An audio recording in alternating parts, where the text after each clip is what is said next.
नमस्कार, Asian news में आपका स्वागत है। मैं हूं संतोष शर्मा। आइए नजर डालते हैं आज की खबरों पर। केंद्रीय रक्षा मंत्री राजनाथ सिंह के मुख्यमंत्री निवास रायपुर पहुंचने पर मुख्यमंत्री श्री विष्णुदेव साय एवं उनकी धर्मपत्नी श्रीमती कौशल्या साय ने आत्मीय स्वागत किया। मुख्यमंत्री श्री साय ने रक्षा मंत्री श्री राजनाथ सिंह को शॉल और प्रतीक चिन्ह भेंट कर उनका अभिनंदन किया। इस अवसर पर विधानसभा अध्यक्ष डॉक्टर रमन सिंह, सांसद श्री सुनील सोनी, उप मुख्यमंत्री विजय शर्मा, अरुण साव, विधायक किरण सिंह देव, विधायक अजय चंद्राकर, विधायक राजेश मूड़त, श्रीमती प्रियमवदा सिंह जुदेव, रोहित चाहर एवं जनप्रतिनिधि उपस्थित रहे। रायपुर में आयोजित किसान महाकुंभ में केंद्रीय रक्षा मंत्री राजनाथ सिंह शामिल हुए। उन्होंने सभी किसानों और भारतीय जनता पार्टी के कार्यकर्ताओं का स्वागत इस किसान कुंभ में किया। केंद्रीय मंत्री राजनाथ सिंह ने अपने उद्बोधन में कहा कि छत्तीसगढ़ राज्य की स्थापना भारतीय जनता पार्टी ने ही की थी, लेकिन पिछले 5 वर्षों से कांग्रेस के कार्यकाल में छत्तीसगढ़ राज्य का विकास रुक गया है। लेकिन अब फिर हम इस राज्य का विकास पुनः तीव्र गति से प्रारंभ करेंगे। वहीं प्रदेश के मुख्यमंत्री ने प्रधानमंत्री नरेंद्र मोदी के द्वारा चलाई जा रही जन कल्याणकारी योजनाओं की जानकारी देते हुए विभिन्न योजनाओं से मिलने वाले लाभ के बारे में उपस्थित जन समुदाय को बताया। जन्मदिन जो पूरा देश सुशासन दिवस के रूप में मनाते, वो दिन कुछ मिनट में 12 लाख से ज्यादा किसान के खाता में 3716 करोड़ रुपया भेजे के काम करे हन। 21 क्विंटल प्रति एकड़ धान खरीदे हन।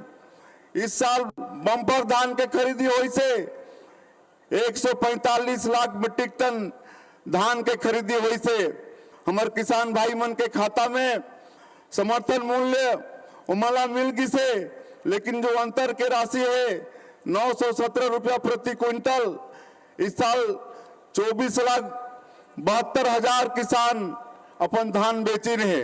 तो मैं आप बताते हुए मैं अपन गौरवान्वित महसूस करत हूँ कि अंतर के राशि आने वाला 12 तारीख के एक मुश्त 24,72,000 किसान मन के 13,000 करोड़ से ज्यादा के राशि मन के खाता में भेजे के काम ये छत्तीसगढ़ के सरकार करने वाला है। महतारी बंधन के बात हो रही से जो विवाहित हमारे माता बहनी मन है उमला साल में 12,000 दे के बात हो रही से मैं आप गौरव के साथ बताना चाहता हूँ कि कल 10 तारीख के 2 बजे हमारे देश के यशस्वी प्रधानमंत्री आदरणीय श्री नरेंद्र मोदी जी हमारे छत्तीसगढ़ के 70,14,000 माता बहनी मन आशीर्वाद दही और कल उमन के खाता में 1 महीना के महतारी बंधन योजना के पैसा चले जाही। तो इस तरह से हमन रामलला दर्शन योजना के शुरुआत कर चुके हैं। पहला ट्रेन रायपुर से गई से अभी 2-3 दिन पहले रायपुर संभाग के हमारे 850 राम भक्त पहला ट्रेन में रामलला दर्शन योजना में अयोध्या गई ने, और हमारी सरकार आने वाला समय में पूरे छत्तीसगढ़ के राम भक्त मतलब सरकारी पैसा से निःशुल्क में अयोध्या ले जाही और भगवान राम के दर्शन करा के लाही। तो हमारे मोदी के गारंटी में जो भी वादा है, चाहे गैस सिलेंडर 500 रुपया में दे के काम या तेंदुपत्ता के 5,500 प्रति मानक बोरा, चाहे भूमिहीन मजदूर किसान मन ला 10,000 रुपया साल के सहयोग दे के काम, ये सब काम ला छत्तीसगढ़ के सरकार आने वाला समय में पूरा करने वाला है। क्योंकि समय के अभाव है, हमार नेता ला सुनना, इसलिए मैं और ज्यादा नहीं कहते हुए यही आश्वस्त करते हुए कि मोदी की गारंटी में जो भी वादा है छत्तीसगढ़ की जनता से, आज मुख्यमंत्री के नाते मैं आप मन ला आश्वस्त करत हूँ पूरे अन्नदाता किसान भाई मन ला, हमारे कार्यकर्ता बंधु मन ला कि एक वादा ला हमारी सरकार है पूरा करी। और अंत में आपन भारी संख्या में आया, आपन के सबके स्वागत अभिनंदन करते हुए और हमारे राष्ट्रीय नेता आदरणीय रक्षा मंत्री जी के फिर से आप सब मन के तरफ से अभिनंदन करते हुए मैं अपन बात लान करत हूँ। आप सबला बहुत बहुत धन्यवाद। जय हिंद, जय छत्तीसगढ़।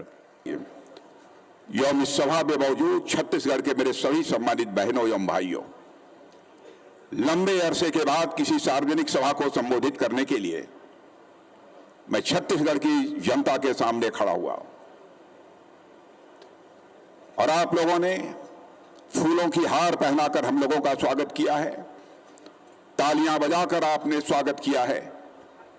लेकिन आप जानते हैं भारत की परंपरा है, स्वागत, अभिनंदन, सलाम दुआ अथवा जोहार कभी एक तरफा नहीं होना चाहिए।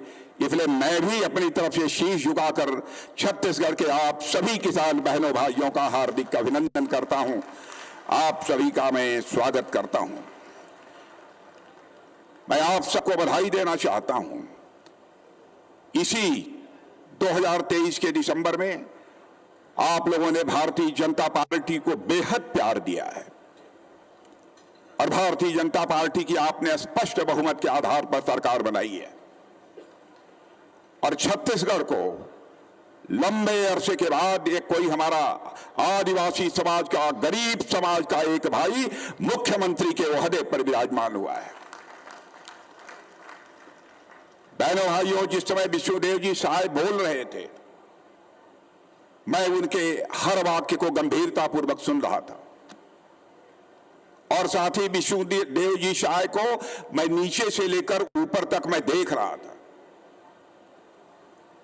मुझे यह कल्पना नहीं थी कि विष्णुदेव जी साय इतना अच्छा बोलते हैं। पहली बार एक प्रभावी तरीके से बोलते हुए विष्णुदेव जी साय को मैंने देखा है और मैं कह सकता हूं कि विष्णुदेव जी साय जी के नेतृत्व में यह छत्तीसगढ़ तेजी से आगे जाएगा। बहनों भाइयों, हमारा जो लंबा राजनीतिक जीवन का अनुभव है, उस आधार पर मैं आपको विश्वास दिलाना चाहता हूं। अब आपने देखा होगा कि छत्तीसगढ़ में विष्णुदेव जी के नेतृत्व में सरकार आते ही यहां पर 100 दिन में ही जो विकास पटरी से उतर चुका था, वह हमारा विकास अब पटरी पर लौट आया है। छत्तीसगढ़ राज्य बनाने का काम पहली बार जी किसी ने किया था तो हमारे पूर्व प्रधानमंत्री आदरणीय अटल बिहारी वाजपेयी ने किया था, भारतीय जनता पार्टी की सरकार ने किया था। लेकिन बीच में 5 वर्षों के लिए यहां पर जो कांग्रेस की हुकूमत आ गई है, कैसी सरकार चली है, भ्रष्टाचार का कितना बोलबाला था, यह आपको बताने की जरूरत नहीं है, आप सभी को एहसास होगा।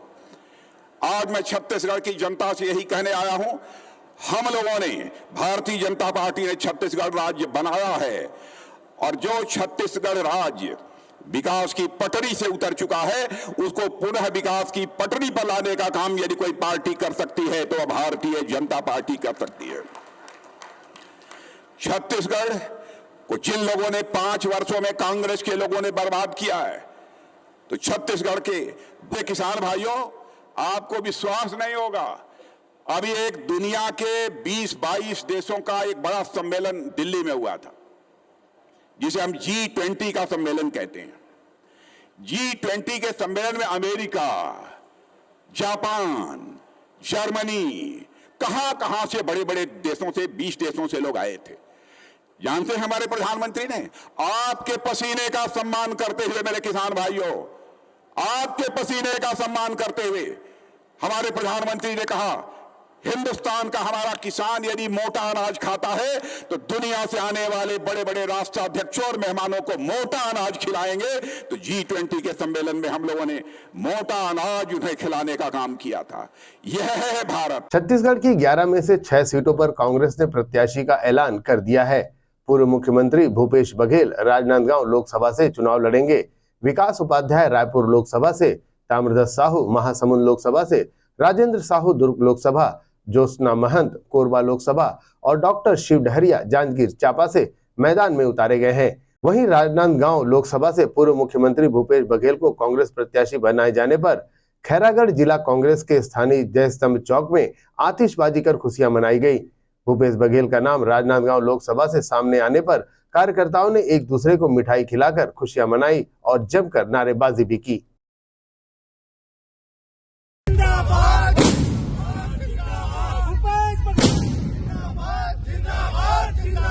कांग्रेस पार्टी जिंदाबाद जिंदाबाद जिंदाबाद, कांग्रेस पार्टी जिंदाबाद जिंदाबाद जिंदाबाद। राजनांदगांव का सांसद कैसा हो, भूपेश बघेल जैसा हो, राहुल गांधी जिंदाबाद, कांग्रेस पार्टी जिंदाबाद, कांग्रेस भूपेश बघेल जिंदाबाद। यहाँ वक्त हो चुका है एक छोटे से ब्रेक का, बने रहिए हमारे साथ।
एजुकेशन हब भिलाई में संचालित उदय इंग्लिश मीडियम स्कूल बच्चों के सर्वांगीण विकास के लिए सदैव आगे। प्ले ग्रुप से कक्षा 8वीं तक विद्यार्थियों को प्रशिक्षण। Uday English medium school admission open. उपलब्ध सुविधाएं स्मार्ट क्लास, कंप्यूटर क्लास, बस सुविधा उपलब्ध, साथ ही सीसीटीवी कैमरे द्वारा विद्यार्थियों पर सतत निगरानी। अनुभवी शिक्षकों द्वारा विद्यार्थियों को स्पेशल इंग्लिश ट्रेनिंग। उदय इंग्लिश मीडियम स्कूल में बच्चों को स्कूली शिक्षा के साथ भौतिक शिक्षा व शारीरिक शिक्षा, साथ ही नैतिक शिक्षा का ज्ञान। उदय इंग्लिश मीडियम स्कूल सभी कक्षाओं के लिए निःशुल्क एडमिशन। संस्कृति से जोड़ने बच्चों के लिए special program. Uday English medium school admission open. हमारा पता भक्त माता कर्मा चौक, छावनी, भिलाई, जिला Durg, Chhattisgarh. Mobile number 9589309949, 9893399132।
Ayurved acupressure therapy centre.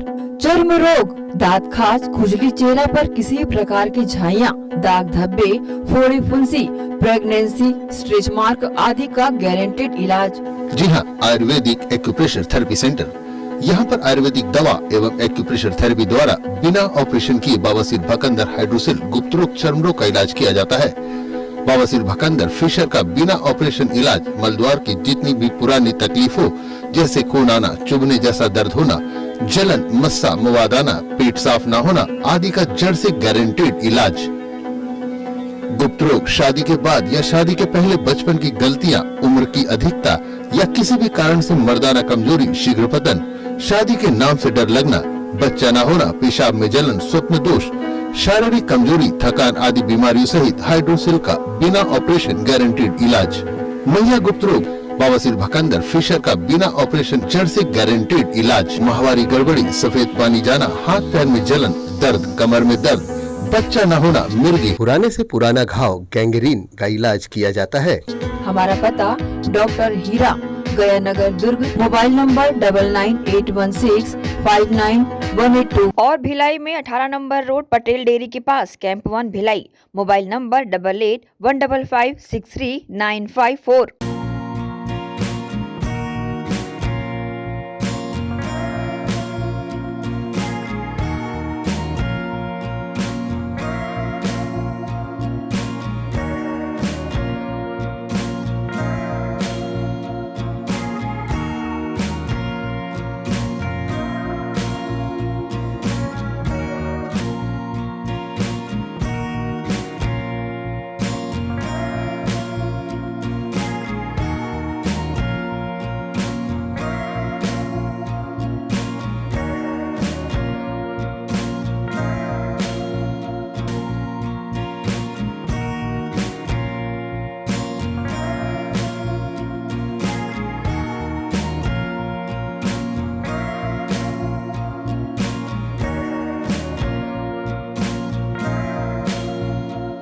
Sonalika rotavator का बादशाह, जो मिट्टी में सोना उगाता है। हम उनके सपनों को हकीकत बनाते हैं। खेती के उपकरणों में दुनिया का number 1 heavy duty range Sonalika agro solutions पेश करते हैं सोनालिका शानदार रोटावेटर ऑफर। त्योहार के अवसर पर लाखों के उपहार।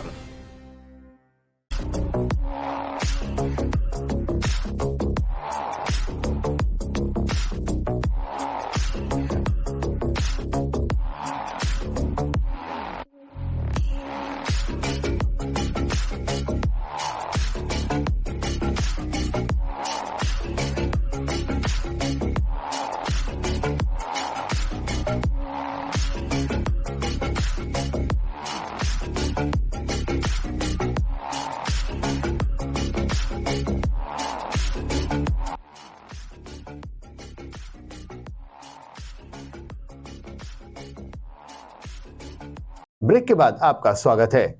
महाशिवरात्रि के पावन पर्व पर पूर्व गृह मंत्री ताम्रध्वज साहू तालपुरी शिव मंदिर पहुंचे, जहां उन्होंने शिव जी की आराधना की और महासमुंद से कांग्रेस सांसद प्रत्याशी बनाए जाने पर अपनी बातें कही। महाशिवरात्रि के पावन पर्व के अवसर पर पूर्व गृह मंत्री ताम्रध्वज साहू तालपुर स्थित शिव मंदिर पहुंचे, जहां उन्होंने आम जनता के साथ मिलकर शिव जी की आराधना की। इस दौरान कार्यक्रम में जहां तालपुरी शिव मंदिर समिति के द्वारा छोटे बच्चों के लिए फैंसी ड्रेस कार्यक्रम का आयोजन भी किया गया था, जिसमें बच्चों ने हिस्सा लिया। इस अवसर पर पूर्व गृह मंत्री ने उनका उत्साहवर्धन भी किया। वहीं इस अवसर पर पूर्व गृह मंत्री ताम्रध्वज साहू को कांग्रेस पार्टी द्वारा महासमुंद सीट के लिए सांसद प्रत्याशी घोषित करने की बात पर उन्होंने मीडिया को बताया कि पार्टी ने उन पर विश्वास किया है और वह उनके विश्वास पर खरा उतरने की पूरी कोशिश करेंगे। ये चुनाव काफी चुनौतीपूर्ण रहेगा, जिसे वो पूरी क्षमता से निभाएंगे। फाइनल हो गया और महासमुंद मुझे अभी जानकारी मिली है कि लोकसभा के लिए मुझे महासमुंद का प्रत्याशी बनाया गया है। मैं अपने शीर्ष नेतृत्व का, आदरणीय राष्ट्रीय अध्यक्ष मल्लिकार्जुन खड़गे जी का, आदरणीय सोनिया जी, राहुल जी, प्रियंका जी, वेणुगोपाल जी, हमारे प्रदेश कांग्रेस कमेटी के अध्यक्ष दीपक बैद जी, नेता प्रतिपक्ष चरणदास महंत जी और टी.एस. सिंहदेव जी, सभी का बहुत बहुत धन्यवाद करना चाहता हूँ। आभारी मानता हूँ कि उन्होंने मुझ पर विश्वास व्यक्त किया और महासमुंद लोकसभा का प्रत्याशी बनाया है। महासमुंद लोकसभा क्षेत्र की जनता को भी विश्वास दिलाना चाहता हूँ कि मैं ऐसा कोई कार्य नहीं करूँगा जिससे उनका सम्मान गिरे, उनको सिर झुकाना पड़े, ऐसा कोई काम नहीं करूँगा। विश्वास दिलाता हूँ उनको, जितना ज़्यादा अच्छे से अच्छा हो सकेगा काम करेंगे, चाहे वो विकास का काम हो, चाहे आपस में भाईचारा और सद्भाव के वातावरण के बनाने का काम हो, समरसता बनाने का काम हो। हम लोग महासमुंद लोकसभा क्षेत्र को बहुत सुंदर क्षेत्र बनाएंगे। कितना चुनौतीपूर्ण रहेगा? देखिए, चुनाव तो चुनाव है, चुनाव चुनौतीपूर्ण रहता ही है और उस चुनौती को स्वीकार करके ही चुनाव मैदान में उतरना चाहिए। ये बात देखा गया, विधानसभा के चुनाव स्थानीय मुद्दों पर होते हैं और लोकसभा का चुनाव बड़ा व्यापक होता है, इसलिए विधानसभा चुनाव के इशू अलग होते हैं और लोकसभा के अलग होता है। नरेंद्र मोदी कितना चलेंगे?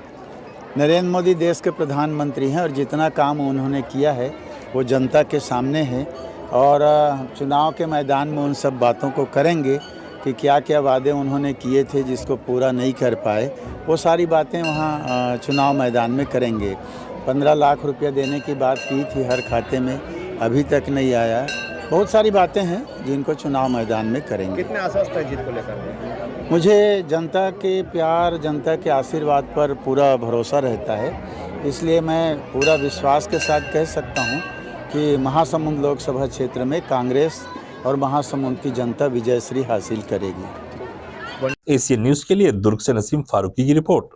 नगर पालिक निगम भिलाई चरोदा देवबलौदा ग्राम स्थित शिव मंदिर क्षेत्र में 2 दिवसीय सांस्कृतिक कार्यक्रम का आयोजन किया गया। पहले दिन महाशिवरात्रि के अवसर पर 8 मार्च को दुर्ग लोकसभा सांसद विजय बघेल, क्षेत्रीय विधायक डोमनलाल कोरसेवाड़ा, महापौर निर्मल कोसरे एवं सभापति कृष्णा चंद्राकर ने भगवान शंकर और देवी सरस्वती के चित्र पर पुष्प अर्पित कर दीप प्रज्वलित के साथ कार्यक्रम का शुभारंभ किया। नगर निगम भिलाई चरोदा निगम क्षेत्र देवबलौदा वार्ड में कलचुरी कालीन पुरातन शिव मंदिर क्षेत्र में प्रतिवर्ष की भांति इस वर्ष भी सांस्कृतिक कार्यक्रमों का आयोजन किया गया। 8 मार्च को कार्यक्रम का उद्घाटन दुर्ग लोकसभा सांसद विजय बघेल के कर कमलों से हुआ। विशिष्ट अतिथि के रूप में पद्मश्री उषा बारले शामिल रहीं व कार्यक्रम की अध्यक्षता अहिवारा विधायक डोमनलाल कोरसेवाड़ा द्वारा किया गया। वहीं शामिल सभी अतिथियों का स्वागत सम्मान मंच के माध्यम से नगर निगम भिलाई चरोदा के आयुक्त दशरथ सिंह राजपूत, महापौर निर्मल कोसरे व सभापति कृष्णा चंद्राकर के साथ ही स्थानीय जनप्रतिनिधियों द्वारा किया गया। इस अवसर पर मुख्य अतिथि के रूप में शामिल सांसद विजय बघेल ने कहा कि आज से 22 वर्ष पूर्व नगर पालिका परिषद ने इस कार्यक्रम का आगाज किया था, जिस समय मैं नगर पालिका का अध्यक्ष था, और आज आप सबके आशीर्वाद से जिले के प्रतिनिधि के तौर पर पुनः इस कार्यक्रम में शामिल होने आया हूं। साथ ही महाशिवरात्रि के पर्व पर सभी को अपनी शुभकामनाएं दी। वहीं नगर निगम भिलाई चरोदा के महापौर निर्मल कोसरे ने कहा कि देवबलौदा की इस पवित्र धरा को प्रणाम करता हूं। उपस्थित आप सभी माताओं, बहनों, भाइयों और वरिष्ठ जनों के आशीर्वाद के साथ आज हम इस देवबलौदा महोत्सव कार्यक्रम का शुभारंभ करने जा रहे हैं, जिसमें आप सभी का सहयोग अपेक्षित है। श्री कोसरे ने कहा कि बच्चों की परीक्षाओं का समय होने के कारण कार्यक्रम का समय रात 10 बजे तक निश्चित किया गया है, जिससे अध्ययनशील विद्यार्थियों की पढ़ाई में कोई अवरोध उत्पन्न न हो। सबसे पहले शिवरात्रि के पावन पर्व की सबको ढेर सारी बधाई देता हूँ, शुभकामनाएं देता हूँ। और हमारे ऐतिहासिक प्राचीन शिव मंदिर जो देवबलौदा हमारे नगर निगम भिलाई चरोदा के इस पवित्र स्थल पर स्थित है, वहाँ देवबलौदा महोत्सव की आयोजन में हम सब उपस्थित हैं। हमारे माननीय कोसेवाड़ा जी, विधायक जी, हमारे महापौर निर्मल जी, सभापति कृष्णा जी, पूर्व अध्यक्ष भाई शशिकांत जी, उषा बारले जी, हमारे खिलावन वर्मा जी, और सब मिलकर हम लोग, ये हमारे चंद्रकांत पांडे जी, सभी पार्षद भाई बहन मिलकर ये संयोजन किया गया है नगर निगम के माध्यम से। और ये 22 साल पहले इसकी शुरुआत, जब मैं नगर पालिका का अध्यक्ष था, तब इसकी शुरुआत जो हुई वो सौभाग्यशाली हम लोग उस समय के हमारे सभी परिषद के भाई बहन, पार्षद भाई बहन थे। और आज सौभाग्य के फिर से एक बार इन 22वें वर्ष में और लगातार हर वर्ष मुझे आने का सौभाग्य यहाँ मिलता है। ये मेरे जीवन का एक अमूल्य क्षण है कि मैं इस धरती का ही मेरा जन्मभूमि है, कर्मभूमि है, और यहीं से मैं पला बढ़ा और आज सांसद के रूप में हूँ। ये भोलेनाथ की कृपा और यहाँ के जन जन की कृपा से है। अविरल धारा ये बहती रहे और 22 साल तक जो लगातार इस कार्यक्रम को आज भी चला रहे हैं, आज के वर्तमान महापौर जी, इस पूरे परिषद को, नगर निगम परिषद को बहुत बहुत धन्यवाद देता हूँ, सभी अधिकारी कर्मचारियों के, कि आप जन भावना के अनुसार इस कार्यक्रम को आज तक चलाते रहे और आगे भी चलता रहे। उसके लिए हम सब मिलकर प्रयास करेंगे। हम सब यहाँ पर उसी भाव से आए हुए। महाशिवरात्रि के पावन अवसर पर नगर निगम भिलाई चौरदा के द्वारा देवलोदा महोत्सव का आयोजन यह किया जा रहा है। लोगों का लगातार जुड़ाव हो रहा है। इनके साथ साथ छत्तीसगढ़ की जो संस्कृति है उनसे लोग जुड़ सकें और नगर निगम भिलाई चौरदा क्षेत्र का यह देवलोदा प्राचीन नगरी है। यहाँ की पहचान न केवल छत्तीसगढ़ में अपितु विश्व के कोने कोने में भी देवलोदा की पहचान है और नगर निगम के द्वारा यह सतरंगी आयोजन लगातार किया जाता है। इस वर्ष भी उसी तारतम्य में देवलोदा महोत्सव का आज शुभारंभ है और कल इनका समापन होगा। देवबलौदा महोत्सव के पहले दिन गरियाबंद से पहुंचे भूपेंद्र साहू और उनकी टीम ने रंग सरोवर नाम के सुंदर मोहक कार्यक्रम की प्रस्तुति दी। गीत, संगीत और नृत्य नाटक से भरपूर इस कार्यक्रम को देखने बड़ी संख्या में क्षेत्र के महिला, पुरुष एवं छोटे बच्चे भी मौजूद रहे।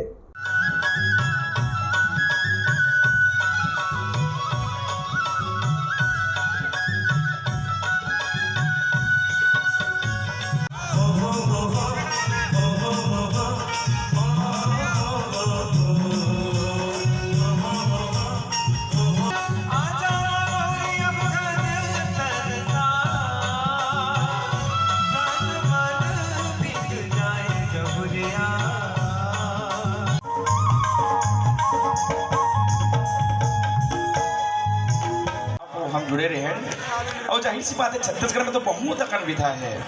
कर्मा है, सुवा है, ददरिया है, रेलो है, पंथी है, चंदैनी है, नाचा है। बहरहाल इस अवसर पर निगम क्षेत्र के वार्ड पार्षद सहित निगम के अधिकारी कर्मचारी बड़ी संख्या में शामिल होकर इस कार्यक्रम को सफल बनाया।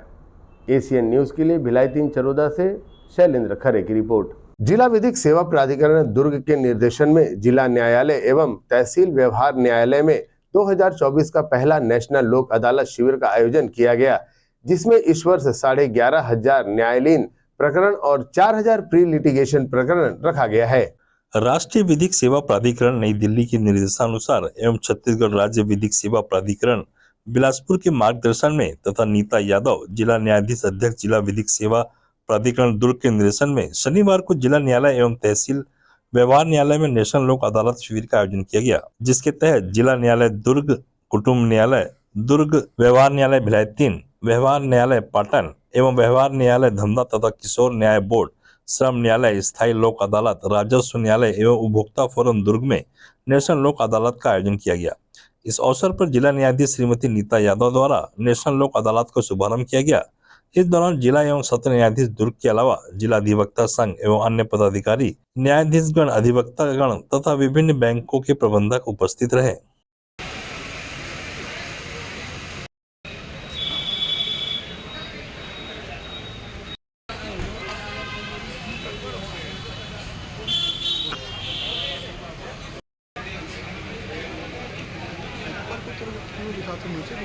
इस अवसर पर विधिक सेवा प्राधिकरण के सचिव आशीष डहरिया ने बताया कि लोक अदालत में दोनों पक्षकारों के आपसी राजीनामा से प्रकरण का शीघ्र निराकरण होता है। इसमें ना तो किसी की हार होती है और ना ही किसी की जीत। उन्होंने बताया कि इस वर्ष 2024 के पहले नेशनल लोक अदालत में कुल 29 खंडपीठ का गठन किया गया, जिसमें परिवार न्यायालय के लिए 3, जिला न्यायालय के लिए 19 और तहसील न्यायालय भिलाई 3 में 2, तहसील पाटन में 1 और तहसील न्यायालय धमदा में 1, किशोर न्याय बोर्ड के लिए 1, श्रम न्यायालय 1 तथा स्थायी लोक अदालत के लिए 1 खंडपीठ का गठन किया गया। इसके अतिरिक्त राजस्व न्यायालय में भी प्रकरण का निराकरण हेतु खंडपीठ का गठन किया गया, जहां उक्त नेशनल लोक अदालत में राजीनामा योग्य दंडिका सेवा परिवार मोटर दुर्घटना दावा से संबंधित प्रकरण रखे गए तथा उनका निराकरण आपसी सुलह समझौता के आधार पर किया गया। इसके अलावा बैंकिंग, वित्तीय संस्था, विद्युत एवं दूरसंचार के संबंध फ्री लिटिगेशन प्रकरणों का निराकरण भी किया गया। इस दौरान नेशनल लोक अदालत के अवसर पर कार्यालय मुख्य चिकित्सा एवं स्वास्थ्य अधिकारी दुर्ग के सहयोग से जिला न्यायालय परिसर दुर्ग में आने वाले पक्षकारों के स्वास्थ्य जांच परीक्षण हेतु 1 दिवसीय निःशुल्क स्वास्थ्य शिविर का आयोजन भी किया गया। इस संबंध में विधिक सेवा प्राधिकरण के सचिव आशीष डहरिया ने अपनी जानकारी भी दी। आज दिनांक 9 मार्च 2024 को इस वर्ष की प्रथम लोक अदालत आयोजित की जा रही है। इस लोक अदालत में अगर 2 सत्र में बांटते हैं, एक प्री लिटिगेशन प्रकरण, एक जो न्यायालय में पेंडिंग है वो प्रकरण। अगर हम न्यायालय में पेंडिंग प्रकरणों की बात करें तो इस लोक अदालत में लगभग 11,500 प्रकरणों को चिन्हांकित किया गया है और हम प्री लिटिगेशन प्रकरण की बात करें तो लगभग 4000 प्री लिटिगेशन प्रकरणों को चिन्हांकित किया गया है। आप अगर प्री लिटिगेशन की बात करें तो प्री लिटिगेशन में जनरली जो फाइनेंशियल इंस्टीट्यूशंस होते हैं, बैंक्स होते हैं, टेलीफोन विभाग है जैसे कि BSNL, नगर निगम है, CSEB जो होता है विद्युत विभाग, इनके प्रकरण को रखा जाता है। ठीक है, लोक अदालत के बहुत सारे बेनिफिट्स भी होते हैं। जैसे सबसे सर्वप्रथम अगर बेनिफिट की हम लोग बात करें तो बहुत ही स्पीडी डिस्पोजल होता है। ठीक है, अगर दोनों पार्टी आपस में बैठ कर राजीनामा करती है तो जो आपके केस होते हैं वो जल्दी ख़त्म भी हो जाते हैं, प्लस जो फ्यूचर में विवाद होते हैं उसके जो चांसेस होते हैं वो भी बहुत कम हो जाते हैं, क्योंकि जब आपस में मिल के राजीनामा कर रहे हैं तो विवाद का कारण ही ख़त्म हो जाता है। इसलिए हमारे लोक अदालत का एक टैगलाइन है, लोक अदालत में ना किसी की जीत ना किसी की हार। एशियन न्यूज के लिए दुर्ग से नसीम फारूकी की रिपोर्ट। यहाँ वक्त हो चुका है एक और छोटे से ब्रेक का, बने रहिए हमारे साथ। एजुकेशन हब भिलाई में संचालित उदय पब्लिक स्कूल बच्चों के सर्वांगीण विकास के लिए सदैव आगे। प्ले ग्रुप से कक्षा 8वीं तक विद्यार्थियों को प्रशिक्षण। उदय पब्लिक स्कूल एडमिशन ओपन। उपलब्ध सुविधाएं स्मार्ट क्लास, कंप्यूटर क्लास, बस सुविधा उपलब्ध, साथ ही CCTV कैमरे द्वारा विद्यार्थियों पर सतत निगरानी। अनुभवी शिक्षकों द्वारा विद्यार्थियों को स्पेशल इंग्लिश ट्रेनिंग। उदय पब्लिक स्कूल में बच्चों को स्कूली शिक्षा के साथ भौतिक शिक्षा व शारीरिक शिक्षा, साथ ही नैतिक शिक्षा का ज्ञान। उदय पब्लिक स्कूल में सभी कक्षाओं के लिए निःशुल्क एडमिशन। संस्कृति से जोड़ने बच्चों के लिए स्पेशल प्रोग्राम। उदय पब्लिक स्कूल एडमिशन ओपन। हमारा पता उदय पब्लिक स्कूल, उदय कॉलेज नियर ACC बोगदा पुल, नंदिनी रोड, जामुल, भिलाई, जिला दुर्ग, छत्तीसगढ़। Mobile number 8349381497। तो जल्दी करें, प्रवेश प्रारंभ है। उदय पब्लिक स्कूल।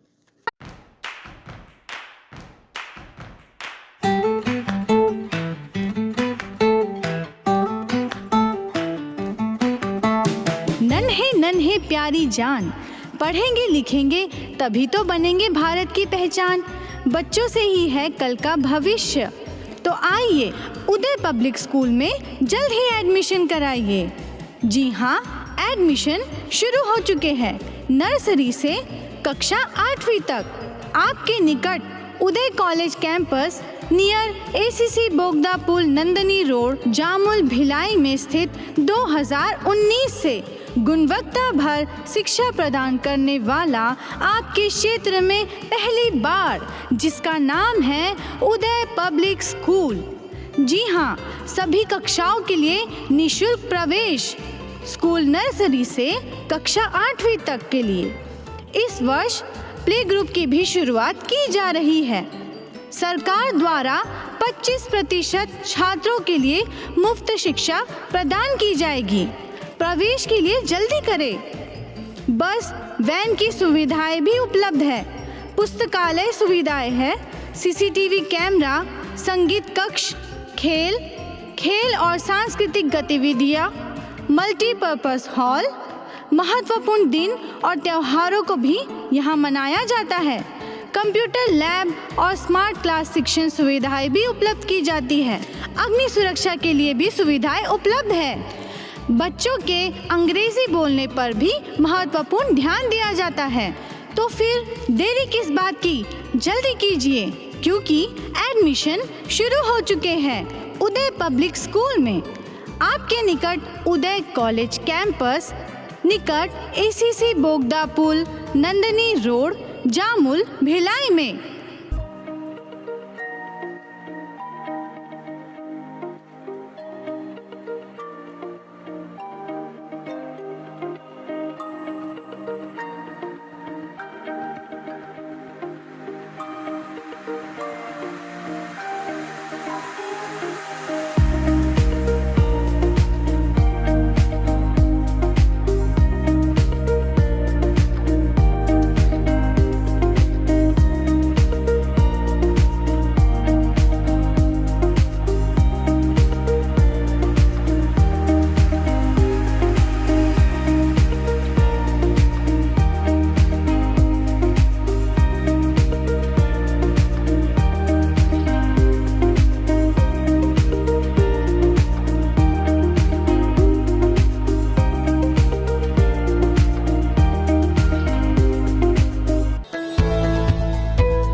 ब्रेक के बाद एक बार फिर से आपका स्वागत है।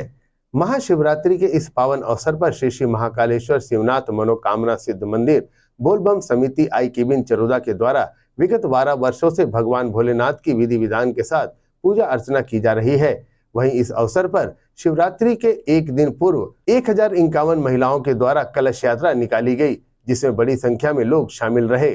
आज महाशिवरात्रि के दूसरे दिन महाभंडारे का आयोजन भी मंदिर समिति के द्वारा किया गया, जिसमें बड़ी संख्या में शामिल भक्तों ने महाप्रसाद को ग्रहण किया।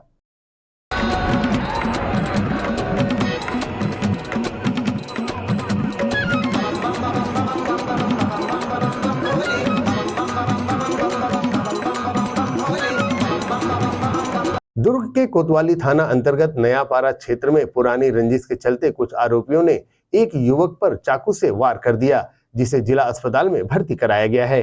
दुर्ग कोतवाली थाना क्षेत्र अंतर्गत नयापारा स्थित भट्टी क्षेत्र में कुछ आरोपियों ने मिलकर एक युवक पर चाकू से वार कर दिया।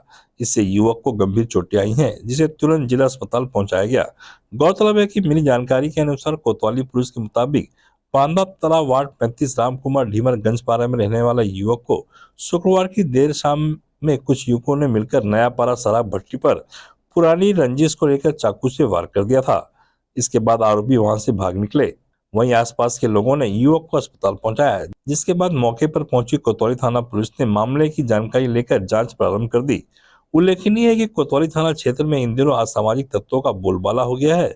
शहर के अधिकांश क्षेत्र में मारपीट, चाकूबाजी, चोरी के मामले बढ़ते ही जा रहे हैं। अब देखना होगा कि दुर्ग पुलिस इसमें किस तरह से लगाम लगा पाती है। एशियन न्यूज के लिए दुर्ग से नसीम फारूकी की रिपोर्ट। दुर्ग पुलिस को कमतर समझ रहे अपराधियों के इन दिनों हौसले बुलंद नजर आ रहे हैं। अभी हाल ही में ग्राम गनियारी में हुई दादी पोती की हत्या के बाद अब शहर में एक मामला सामने आया है, जिसमें कुछ आरोपियों ने एक युवक और उसकी दादी को चाकू से वार कर फरार हो गए। वहीं दुर्ग पुलिस इन आरोपियों के पतासाजी में जुटी हुई है। दुर्ग कोतवाली थाना अंतर्गत हरना मानो तालाब क्षेत्र में कुछ आरोपियों ने मिलकर एक युवक एवं उसकी दादी पर चाकू से वार कर दिया, जिससे दोनों को गंभीर चोटें आई हैं, जिसके बाद उन्हें तुरंत अस्पताल पहुंचाया गया। गौरतलब है कि दुर्ग पुलिस की नाकामी या लापरवाही के चलते इन दिनों अपराधियों के हौसले बुलंद नजर आ रहे हैं। जैसा कि आपको मालूम ही होगा कि पिछले दिनों दुर्ग के ग्राम गनियारी में भी दादी पोती की निर्मम हत्या कर आरोपी फरार हो गए। पुलिस द्वारा अब तक कोई सुराग नहीं मिल पाया है। वहीं दुर्ग शहर के वार्ड 35 बांदा तालाब वार्ड में दूसरा मामला सामने आया है। वहीं मिली जानकारी के अनुसार कोतवाली पुलिस के मुताबिक वार्ड 35 में शुक्रवार की देर शाम को 4-5 युवकों ने मिलकर बांदा तालाब वार्ड निवासी कमल देशमुख पर पुरानी रंजिश को लेकर चाकू से वार कर दिया। इसी बीच अपने पोते को बचाने के लिए उसकी दादी अमरीका देशमुख पहुंची तो आरोपियों ने अमरीका देशमुख पर चाकू से वार कर दिया, जिसके बाद दोनों पर चाकू से वार कर आरोपी वहां से भाग निकले। जिसके बाद आसपास के लोगों ने दोनों को जिला अस्पताल पहुंचाया। वहीं मौके पर कोतवाली थाना पुलिस पहुंची मामले की जांच और आरोपियों की पतासाजी में जुट गई है। गौरतलब है कि इन दिनों असामाजिक तत्वों और अपराधियों की गतिविधि बढ़ गई है, जिस पर दुर्ग पुलिस और खासकर दुर्ग कोतवाली थाना जहां एक के बाद एक मामले सामने आते जा रहे हैं, जिसके बाद भी दुर्ग पुलिस इन गतिविधियों को रोकने और अपराधियों तक पहुंचने में असफल होती नजर आ रही है। अब देखना होगा कि दुर्ग पुलिस इस दिशा में किस तरह से पहल कर इन अपराधियों को सबक सिखाती है। एशियन न्यूज के लिए दुर्ग से नसीम फारूकी की रिपोर्ट। आज के समाचारों में इतना ही। हमें दीजिए इजाजत और आप बने रहिए एशियन न्यूज पर। नमस्कार।